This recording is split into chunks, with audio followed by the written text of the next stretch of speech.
All right, guys, so now that we have the head unit all nice and pretty inside the car, we wanted to kind of go over some of the features and just kind of give you a good idea of what the user experience would kind of be like with this head unit.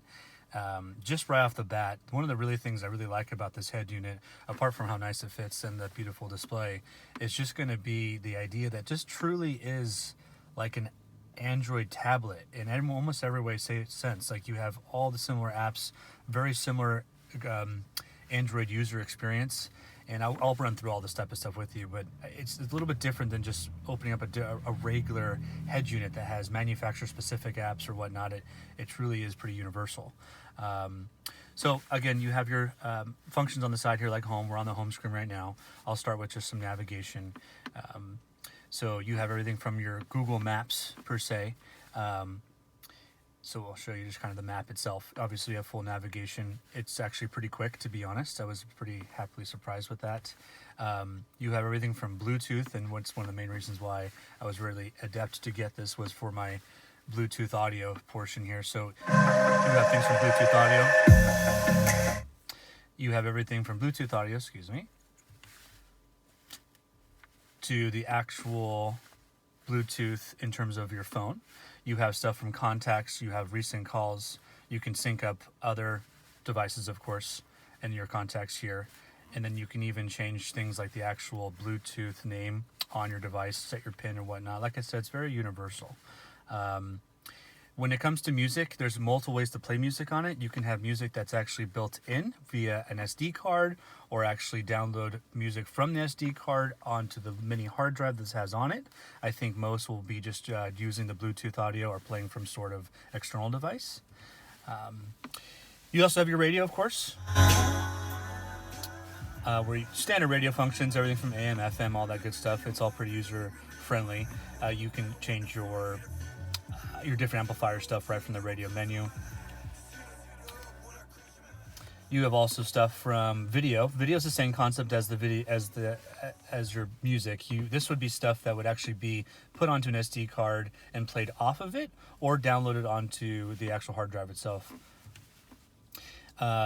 And then I want to give you the sense of what this really can kind of really truthfully do for you here. So again, you really have like the Android experience. You have everything from the actual like Google Chrome itself, like an actual internet browser.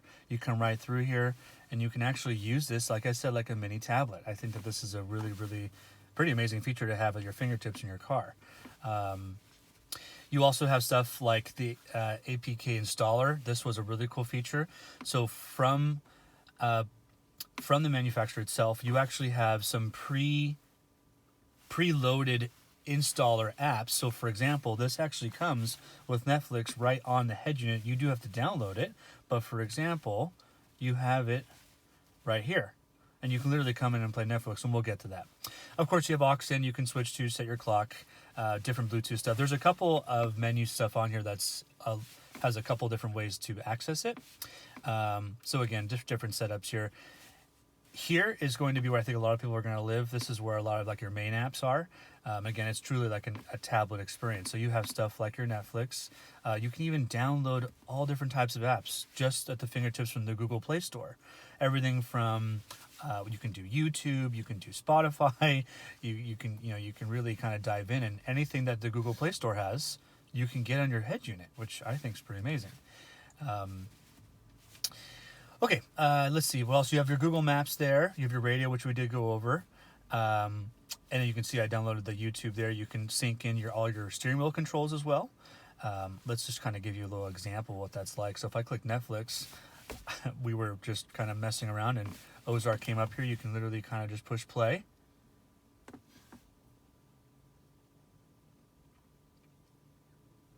And there you go. And you're playing Netflix right off your portion here, which I think is pretty amazing. Now, just to kind of give you another example too, you can go something like YouTube. And again, this is something I'll show you where we actually decided to download this and kind of get things going here. So again, you have your different YouTube videos right at the touch of your fingertips. And all these apps you can download right from the Play Store itself, like I showed you before. So, apart from it being like an actual experience here, you can also go to some sort of your overall settings. Now this is where it does kind of change a little bit from it being a full-blown tablet. everything that you're seeing right now is based off of a hotspot or Wi-Fi. So you do need a hotspot or some sort of Wi-Fi to make all these apps work into the settings right here, just so you have different setups here. Now, on top of that, you also have some pretty cool car settings, which is, again, where this comes in as a true head unit. You have things where you can come through and change your personal settings. There's so much on here, to be honest. I mean, everything from illumination to LEDs. I thought this was really cool. You can really kind of customize the colors of your LEDs to match the color of your car. I thought that's a really nice little touch there. You also, again, just all types of stuff. Auto playing, everything from your vehicle battery voltage. There's so much that you have to kind of play with here. I won't go into every single thing here per se. But I also really liked some of the driving settings here. You can change some of the driving settings, which I thought were really intuitive and kind of what you're really looking for out of a head unit these days. Anything from, putting on a front camera, putting on a rear camera, changing your steering wheel controls just from the touch of a button per se. I don't have the car on at the moment, but let's see what else. Okay, you also have your different kind of your control panel here. So you're able to actually change some of your wallpapers. Actually, this is a kind of a nice setup here. You can change your wallpapers for some pre-stock stuff. You can load stuff on. I actually really like some of these live wallpapers that they kind of give you some ambiance and actually are a little bit interactive. Remember, this is basically an Android tablet. I can't say it enough. So you actually have all of what's open in the background, and you can kind of flim through and kind of see what you actually want to choose. And then you have some subheadings here. So, overall, it's just a really nice user experience because it's truly like having a tablet at your fingertips. I can't say it enough. And that's just a kind of a general overview of the different setups here. So I hope you enjoy. It's a great setup. I highly recommend it.